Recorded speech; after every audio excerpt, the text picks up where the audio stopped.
تو ہمارے جو کرکٹ کی وہ بال ہوتی ہے وہ ٹف پلاسٹک سے بنی ہوتی ہے, اس کے اندر بال بیرنگز ہوتی ہیں جن سے وہ آواز آتی ہے چھن چھن کی, اس آواز کو فالو کر کے پھر ہم وہ کرکٹ کھیلتے ہیں. آپ ایک فرض کریں کہ آپ موبائل چلاتے ہیں, آپ نظر سے چلاتے ہیں, تو ہم اسی موبائل کو ہم تھرو وائس سن کے اس کو چلا لیتے ہیں. Gilgit Baltistan cricket club of the blind کے نام سے ہم یہاں پہ وہ کلب چلا رہے ہیں, اس کا میں خود پبلک ریلیشن آفیسر کے طور پہ میں کام کر رہا ہوں. اس کی طرف سے بولنگ کرنے کی وجہ سے وہ بچی ایموشنل ہوئی اور اس نے وہ اسکول چھوڑا. کیسے ہم اپنے رویوں سے دوسروں کو اتنا ہرٹ کرتے ہیں کہ وہ ٹراما میں چلی گئی. بلائنڈ اور پھر کرکٹ بھی کھیلتے ہیں, یہ ہاؤ از اٹ پاسبل. میرے لیے بھی سرپرائزنگ تھا جب میں نے پہلی دفعہ رفیع کو کھیلتے دیکھا, میں نے کہا او مائی گاڈ یہ بھی ہو سکتا ہے.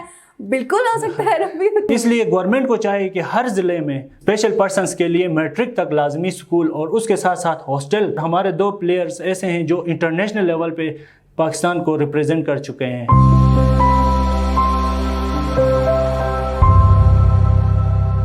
السلام علیکم ناظرین, آپ دیکھ رہے ہیں دا ماؤنٹین سٹوریز اور میں ہوں آپ کی میزبان سرش کنول. ایک اسپیشل سٹوری کے ساتھ, ایک اسپیشل گیسٹ کے ساتھ آج ہم آپ کی خدمت میں حاضر ہیں.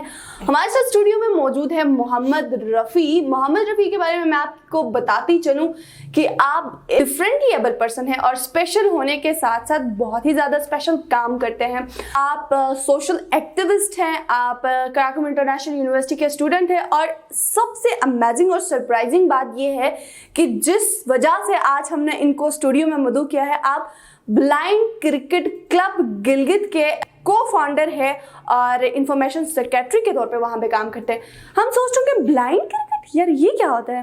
نابینا افراد بھی کرکٹ کھیل سکتے ہیں؟ جی ہاں بالکل کھیل سکتے ہیں. اور محمد رفیع نے نہ صرف خود بلائنڈ کرکٹ کھیلا, نابینا افراد کا کرکٹ کھیلا, بلکہ اس کو گلگت بلتستان میں بھی انٹروڈیوس کروایا کہ یہاں کے جو خصوصی افراد ہے, جو معذور افراد ہے, ان کو تھوڑی سی ایکسرسائز کرنے میں, تھوڑی سی مینٹل اور فزیکلی فٹ رہنے میں تھوڑی سی کریکولر ایکٹیویٹیز ہونی چاہیے, کیونکہ گلگت بلتستان میں نارمل پرسنس کے لیے ہی اتنی اپارچونیٹیز نہیں ہے, تو وہاں ڈفرینٹلی ایبل پرسنس کے لیے تھوڑا سا مشکل ہو جاتا ہے ایسے تصور کو بھی سوچنا.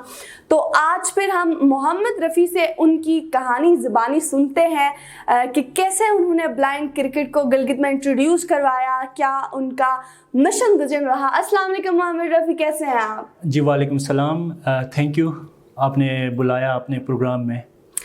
You welcome. اینڈ سب سے پہلے تو کانگریچولیشنس آپ کے اوپر ویز آف سینگ جو شمین عبید سنائے اور اسکاٹش ڈاکومنٹری انسٹیٹیوٹ نے ایک گرانٹ دیا تھا سیما اقبال اور مجھے, تو ہم نے رفیع کے اوپر ہی مووی بنائی تھی جس میں رفیع اور رفیع کی بہن کی سٹوری ہے. انشاءاللہ وہ جو مووی ریلیز ہوگی پبلکلی تو آپ سب دیکھ پائیں گے کہ کیسی سٹوری ہے محمد رفیع کی اور ان کی بہن کی. اتنی مزیدار سٹوری ہے, ریئل سٹوری ہے. آپ کے آنکھوں سے آنسو بھی آئیں گے اور آپ بہت زیادہ انسپائر بھی ہوں گے کہ یار رفیع کہاں سے اٹھ کے کہاں پہنچا ہے. تو رفیع تھوڑا سا بتائیں نا اپنے حوالے سے, کہاں سے ہے, کیا کرتے ہیں, کیسے یہاں تک آئے, اس کے بعد ہم بلائنڈ کرکٹ کی طرف آئیں گے. جی بالکل, جیسے کہ آپ نے بتایا, میرا نام محمد رفیع ہے اور میں بیسکلی ڈسٹرکٹ گزر سے تعلق ہے میرا. تحصیل اشکومنٹ, گاؤں دائن میرا ویلیج ہے اور وہاں سے میں بلانگ کرتا ہوں. شروع میں تو میں میرے ایجوکیشن کے اپنی جرنی کی آپ کو اگر بتاؤں تو میری ایجوکیشن یہاں گلگت میں ہی ایک اسپیشل ایجوکیشن کے نام سے تھا, GERC Gilgit education and rehabilitation centre کے نام سے ایک اسکول تھا. بیسک ایجوکیشن وہاں سے حاصل کی پرائمری تک. اس کے بعد یہاں کراکروم انٹرنیشنل یونیورسٹی کے پاس جو ہے اسپیشل ایجوکیشن کمپلیکس, وہاں آئے. وہاں سے وہ بھی پرائمری تک تھا, تو ادھر سے ہم نے 4th کلاس تک وہ GRC تک ہم نے پڑھا تھا, اور اس کے بعد میں نے وہ اسپیشل ایجوکیشن کمپلیکس سے پرائمری پاس کر کے پرائمری سے آگے یہاں GB میں ہمارے لیے کوئی اسکول اویلیبل نہیں تھا, تو ہم اسلام آباد چلا گیا. میں اسلام آباد میں اسپیشل ایجوکیشن المکتوم سینٹر سے میں نے میٹرک پاس کرنے کے بعد راولپنڈی سے میں نے انٹرمیڈیٹ کیا, نارمل کالج سے اصغر مال کالج راولپنڈی سے میں نے انٹرمیڈیٹ کیا, اور اس کے بعد یہاں KIU میں میں نے ایڈمیشن لیا. BS آنرس کر رہا ہوں سوشیولوجی میں اور 5th سیمسٹر میرا ان پروگریس ہے. اچھا محمد رفیع یہ بتائیے گا کہ آپ کی جرنی کے حوالے سے میں بعد میں تھوڑا سا شیئر کروں گی کیونکہ ہم نے آپ کے اوپر فلم بنائی ہے. سو رفیع بلائنڈ کرکٹ کا کیسے کانسیپٹ آیا, اور कैसे खेली जाती है ये? जी बिल्कुल, जैसे कि आपने बताया कि ब्लाइंड क्रिकेट के अगर बात की जाए तो हमारे जो सोसाइटी में है उसको फिर लोग हैरान रह जाते हैं कि ये ब्लाइंड और फिर क्रिकेट भी खेलते हैं, ये हाउ इज इट पॉसिबल। मेरे लिए भी सरप्राइजिंग था जब मैंने पहली दफा रफ़ी को खेलते देखा, मैंने कहा ओ माय गॉड ये भी हो सकता है। बिल्कुल हो सकता है रफ़ी, कैसे होता है? जी बिल्कुल, तो ये ऐसी कहानी शुरू हुई। तो ब्लाइंड क्रिकेट तो काफ़ी पहले से चल रहा था। जब हम इस्लामाबाद गए वहाँ स्कूल में एडमिशन लिया, वहाँ ऐसा होता था कि स्कूल से ही बच्चों को उठाया जाता था क्लब की तरफ से, तो उनको सिखाते थे क्रिकेट, फिर उनको क्लब में मेंबरशिप हासिल करते थे। वहाँ से ही मैंने जब इस्लामाबाद में स्कूल में मैंने एडमिशन लिया, वहाँ फिर ICCB Islamabad cricket club of the blind के नाम से क्लब भी वहाँ चल रहा था, तो मैंने वहाँ मेंबरशिप ली और खुशकिस्मती से फिर हमने वहाँ अच्छी परफॉर्मेंस दी और डोमेस्टिक लेवल पे हम खेलते रहे उस क्लब के थ्रू। जब वहाँ से हम छोड़ के यहाँ आए तो यहाँ हमने देखा ब्लाइंड जो हमारे साथी हैं वो घरों में पड़े रहते हैं।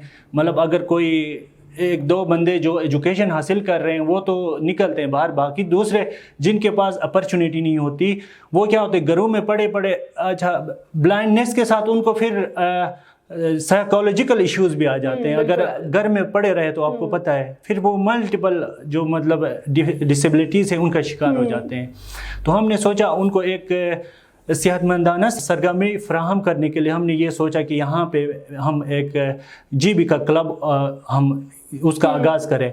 उसके लिए फिर हमने पाकिस्तान ब्लाइंड क्रिकेट के साथ क्रिकेट काउंसिल के साथ हमने बात की, तो हमारे रजिस्ट्रेशन हो गई और हम यहाँ चलाते हैं Gilgit Baltistan cricket club of the blind के नाम से हम यहाँ पे वो क्लब चला रहे हैं। उसका मैं खुद पब्लिक रिलेशन ऑफिसर के तौर पे मैं काम कर रहा हूँ और मेरे साथी हैं जो मेरे सीनियर हैं, मेरे टीचर्स हैं, वो भी हमारे साथ क्लब में इस क्लब को आगे बढ़ा रहे हैं। और जहाँ तक आपने बात की क्रिकेट खेलते कैसे हैं और कैसे हम क्रिकेट को खेलते हैं, तो हमारे जो क्रिकेट की वो बॉल होती है वो टफ प्लास्टिक से बनी होती है, उसके अंदर बॉल बेरिंग्स होती हैं जिनसे वो आवाज़ आती है छन छन की। उस आवाज़ को फॉलो करके फिर हम वो क्रिकेट खेलते हैं। उस टोटली हमारा जो क्रिकेट होता है वो उस आवाज़ को हमने फोकस करना होता है, उस आवाज़ को फोकस करके बॉल। और जो बॉलिंग का हमारा तरीका होता है, जो दूसरे नॉर्मल क्रिकेट में बॉल ऊपर से फेंकते हैं, तो हमारे इधर क्या होता है, हमारे ब्लाइंड क्रिकेट में बॉल को नीचे से स्किट करते हैं। जब स्किट करते हैं तो उससे आवाज़ निकलती है, बैट्समैन उस आवाज़ को फॉलो करके फिर उसको शॉट मारता है। बाकी फील्डर्स भी ऐसे होते हैं कि वो उस आवाज़ को ही फॉलो करते हैं, फॉलो करके फिर बॉल को पकड़ते हैं और थ्रो करते हैं। और जहाँ तक इस क्रिकेट के रूल एंड रेगुलेशंस की बात करें हम, इसमें कि 3 कैटेगरीज होते हैं इस क्रिकेट में, B1, B2 और B3। जो B1 कैटेगरी में होता है उसमें जो टोटली ब्लाइंड होते हैं, जिनको बिल्कुल कुछ नज़र नहीं आता, वो होते हैं। और B2 कैटेगरी की बात करें तो उनको ऐसा होता है कि 4 से 6 मीटर तक वो वाज़ेह करते हैं, किसी भी चीज़ को पहचान लेते हैं वाज़ेह तरीके से। और B3 होता है वो 6 से 8 मीटर तक वाज़ेह तरीके से पहचान लेता है चीज़ों को। तो इन 3 कैटेगरी को मिला के प्लेइंग 11 बनता है हमारा। फिर इस तरह हम क्रिकेट खेलते हैं। मतलब काफ़ी टफ क्राइटेरिया है। रफ़ी, जहाँ पे नॉर्मल लोगों के लिए इतनी कम अपॉर्चुनिटीज़ है यहाँ पे, वहाँ पे स्पेशल पर्सन्स के लिए ऐसी अपॉर्चुनिटी का होना इटसेल्फ एक हैरानकुन बात है। गवर्नमेंट को या देखने वालों को क्या अपील करना चाहेंगे कि इस तरह से ग्राउंड्स भी होने चाहिए, ज़ाहिर है स्पेशल पर्सन्स के लिए कोई अलग ऐसी स्पेस होनी चाहिए, और स्पेशली फीमेल्स के लिए, क्योंकि आपकी बहन भी माशाल्लाह से जो है आयशा बहुत टैलेंटेड बच्ची है और वो ब्लाइंड है, बदकिस्मती से उसको ये मौका नहीं मिल पाया कि वो पढ़ लिख के आज इस मौके तक पहुंच सके। अगर आयशा गिलगित में मौजूद होती तो हम उसको भी ज़रूर स्टूडियो में मदऊ करते। आयशा के बारे में मैं थोड़ा सा आपको बताती चलूँ कि वो बहुत ही ज़्यादा टैलेंटेड बच्ची है, बट वो कुछ इश्यूज़ की वजह से, बुलिंग करने की वजह से, उसकी फेलोज़ की तरफ से ही जब वो अटक गई स्कूल पढ़ने, वहाँ पर फेलोज़ की तरफ से बुलिंग करने की वजह से वो बच्ची इमोशनल हुई और उसने वो स्कूल छोड़ा। कैसे हम अपने रवैयों से दूसरों को इतना हर्ट करते हैं कि वो ट्रॉमा में चली गई और उसके बाद फिर उसने अपना एजुकेशन क्विट किया और अभी वो घर में बैठी हुई है। तो आपकी बहन भी है, बहुत सारी ऐसे बहनें हैं जो माजूरी का शिकार है और घर में बैठती हैं। तो हुकूमत को या देखने वालों को कैसे क्या पैगाम देना चाहिए कि उनके लिए भी, फीमेल्स के लिए भी ऐसे कोई क्लब होना चाहिए, ऐसी कोई प्लाइंग सरगर्मी होनी चाहिए, क्योंकि फीमेल्स के तो इटसेल्फ अ मार्जिनलाइज्ड सेक्टर, और फिर जब हम माजूर अफराद की बात करते हैं तो वो बहुत ही पीछे चला जाता है। बिल्कुल आप सही कह रही हैं। जहाँ तक अपॉर्चुनिटी की बात है, यहाँ स्पेशल पर्सन्स के लिए तो बिल्कुल ना होने के बराबर हैं अपॉर्चुनिटीज़। एक तो एजुकेशन ही नहीं मिल रही उनको, बेसिक एजुकेशन ही यहाँ जीबी के लेवल पे आपको पता भी होगा, एक ही स्कूल है पूरे जीबी लेवल पे। तो मेरी सबसे पहले अपील गवर्नमेंट से ये होगी कि कम से कम मैट्रिक तक तो स्कूल हर ज़िले में स्पेशल पर्सन्स के लिए होना चाहिए। बाकी अगर स्कूल हो गए तो फिर डेफिनेटली आपको पता है कि ये जो को करिकुलम एक्टिविटीज़ हैं वो उसके साथ चलते रहते हैं। तो अगर स्कूल हो गए, हमारी गेम्स होंगे वो भी आगे चलते रहेंगे। इसलिए गवर्नमेंट को चाहिए कि हर ज़िले में स्पेशल पर्सन्स के लिए मैट्रिक तक लाजमी स्कूल, और उसके साथ साथ हॉस्टल लाजमी है स्पेशल पर्सन्स के लिए, तो हॉस्टल का होना लाजमी है। और जहाँ तक आपने ख़वातीन की बात की, और दूसरे वो अगर मतलब गर्ल हो साथ साथ उसके अगर डिफरेंटली एबल भी हो, तो उसके लिए माशरा बहुत मतलब मुश्किल मसले में बहुत से मुश्किलात का सामना करना पड़ता है। तो आपने जिस तरह बताया मेरी सिस्टर का, वो अटक गए थे, आपको पता है हमारे इधर कल्चर डिफरेंसेस होते हैं, उसकी वजह से भी काफ़ी इश्यूज़ आती हैं। उस वजह से वो वहाँ आगे अपनी एजुकेशन को कंटिन्यू नहीं कर सकी। तो गवर्नमेंट और दूसरे प्राइवेट जो इदारे हैं, तमाम से मेरी ये अपील होगी कि खुसूसन स्पेशल पर्सन्स के लिए स्कूल और दूसरे ऐसे एक्टिविटीज़ का यहाँ जीबी में ही अगर हमारे लिए ये अपॉर्चुनिटीज़ अवेलेबल हों तो हमें इतनी दूर जाना ना पड़े। रफ़ी, आप क्योंकि दाइन से हो, गिलगित में रहते हो, इस्लामाबाद में रहे हो, हॉस्टल्स में बचपन से अभी तक ट्रेवल भी खुद करते हो, इंडिपेंडेंटली सारा सर्वाइव करते हो, तो किन मुश्किलात का सबसे ज़्यादा कॉमनली सामना करना पड़ता है? आपको ट्रैवल की बात करें तो एक तो बीइंग अ ब्लाइंड पर्सन, तो हमारे इतना लंबा सफ़र करना ही हमारे लिए बड़ा चैलेंजेस होता है। अगर आप अकेले हो, आपके साथ कोई गाइड ना हो, तो फिर ये हमारे लिए सबसे बड़ा चैलेंज होता है। तो हमने चलो जैसे तैसे करके कर लिया, लेकिन आगे वाले जो हमारी आगे फ्यूचर में जो दूसरे हमारी नस्ल है, उनके लिए मेरे ख्याल में अगर यहाँ पे ही ये चीज़ें हों, अब एक बंदा आप सोचे 10 साल की उम्र में ही यहाँ से इस्लामाबाद जाके हॉस्टलाइज हो, तो उसके लिए कितने इश्यूज़ का सामना करना पड़ता है। वो भी स्पेशल पर्सन अगर हो, तो फैमिली से दूर हो, फिर हॉस्टल में फिर काम शाम होते हैं, सारा अपना करना, ये तो एक नॉर्मल पर्सन इसको बर्दाश्त नहीं कर सकता है। तो फिर अगर डिफरेंटली एबल पर्सन ये इन सारी मुश्किलात का सामना करना पड़ा, तो उसके लिए तो बहुत मतलब ये चैलेंजेस होती हैं ये उनके लिए। तो ये बहुत सारे इश्यूज़ होते हैं, छोटी उम्र में ही जाके हॉस्टलाइज होना, उधर सारा अपना काम करना। एक तो अगर गिलगित जैसे एरिया भी हो तो ठीक है, इधर कुछ लोगों के अपने लोग भी होते हैं, उनसे मेल जोल भी होते हैं। अगर इतनी दूर जाए, इस्लामाबाद, रावलपिंडी या कराची जाए, तो फिर उधर तो सारे मुख्तलिफ हो जाता है उसके लिए, फिर उसमें बहुत से चैलेंजेस में लग जाती हैं। अच्छा रफ़ी, अब आप रिसेंटली कोयटा भी लेके गए थे अपनी सारी टीम को, सो वो कैसा एक्सपीरियंस था? क्योंकि आप अपनी टीम को लेके जाते हो तो मैनेज करना सारा कुछ खुद ही कर लेते हैं या गवर्नमेंट की सपोर्ट मिल जाती है, ये क्या है? यहाँ पे मैनेज ये होता है कि हमारे क्लब का हम इदारों के पास जाते हैं, वो जो हमें स्पॉन्सर करते हैं उसके बेस पे हम फिर लेके जाते हैं। इसमें सबसे हमारा बड़ा स्पॉन्सर है इस वक्त हमें कर रहा है GBRSP कर रहा है, और हमारा जो स्पोर्ट्स बोर्ड ऑफ GB है वो भी थोड़ा बहुत अपना कंट्रीब्यूशन करता है इसमें। इस तरह हम मुख्तलिफ ऑर्गेनाइजेशन के थ्रू स्पॉन्सर करके अपनी टीम को लेके जाते हैं। तो पिछली दफ़ा आपने कहा कोयटा हम गए थे अपनी टीम को, अब हमारी टीम आपको पता है यहाँ पे बिल्कुल नई वो बनी हुई है, तो पहले तो इतना पता भी नहीं था कि ब्लाइंड पर्सन खेलते कैसे हैं। जब हमने सारे लड़कों को यहाँ पे जमा किया, उसके लिए हमारे बहुत से अखराजात करने पड़ते हैं, उनकी रहाइश का, फिर ग्राउंड का, फिर उनके ट्रांसपोर्टेशन सिस्टम, सारा कुछ करना पड़ता है। उसके लिए बहुत से हमें अखराजात उठाने पड़ते हैं। तो अगर कोई ऐसा इदारा हमें सही सपोर्ट करे तो हमारी टीम मतलब नेशनल लेवल तक ही कारकर्दगी भी दिखा सकते हैं। और हमारे लड़कों में इतना टैलेंट है कि वो इंटरनेशनल लेवल पे पाकिस्तान को रिप्रेजेंट कर सकते हैं। मैं आपको एक और बात बताऊं कि यहाँ पे क्लब नहीं था, उसके बावजूद ही हमारे लड़कों ने जाके डाउन साइड में जाके मतलब डोमेस्टिक लेवल पे, और हमारे 2 प्लेयर्स ऐसे हैं जो इंटरनेशनल लेवल पे पाकिस्तान को रिप्रेजेंट कर चुके हैं।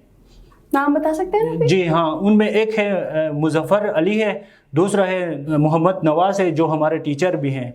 वो ये दोनों इंटरनेशनल लेवल पे जो है ब्लाइंड क्रिकेट में पाकिस्तान को रिप्रेजेंट कर चुके हैं। देखें नाज़रीन, मतलब किस तरह का टैलेंट है गिलगित में, और मतलब हमें नहीं पता, आपको नहीं पता, बट ये एग्जिस्ट करते हैं। हमें, मुझे, आपको, देखने वाले सबको और गवर्नमेंट के इदारों को चाहिए कि इनको ज़्यादा से ज़्यादा इंकरेज किया जाए, इनको सपोर्ट किया जाए, बजाय इसके कि तर्स खाया जाए।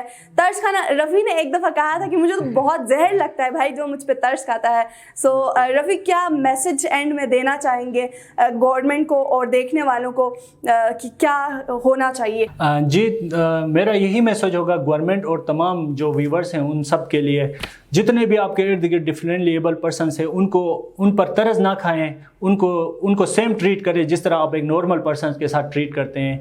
क्योंकि डिफरेंटली एबल पर्सन है, हमारे और आप में इतना फ़र्क है कि आप जो चीज़ करते हैं, अगर आप एक फ़र्ज़ करें कि आप मोबाइल चलाते हैं, आप नज़र से चलाते हैं, तो हम उसी मोबाइल को हम थ्रू वॉइस सुन के उसको चला लेते हैं। तो यही होता है हमारे और आप में डिफरेंस।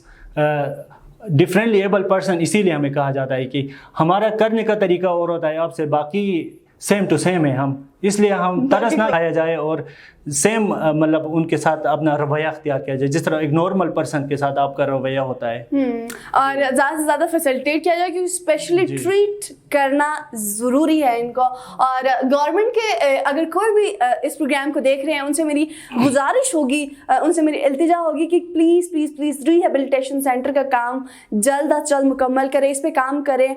हमारे लोगों को, जीबी के लोगों को, इन स्पेशल पर्सनस को, इन टैलेंटेड नौजवानों को हमारी, आपकी, हम सब की हेल्प की ज़रूरत है। अगर कोई रिहेबिलिटेशन सेंटर होती है फॉर फीमेल्स और फॉर मेल्स, तो ये जो बाहर मुश्किलात होती हैं ये इनसे बचे और एक अच्छे माहौल में रह के एक नॉर्मल इंसान की तरह अपनी ज़िंदगी गुजार सके, और फिर इनको हमारे जैसे लोगों से, हमारे माशरे से और हमसे कोई तकलीफ़ ना पहुँचे और कोई गिला शिकवा ना हो। नाज़रीन, इसी के साथ आज का ये प्रोग्राम यहीं पे अख्ताम पजीर हुआ चाहता है। अगले प्रोग्राम में एक और मेहमान के साथ फिर मुलाकात होगी। अल्लाह निगहबान।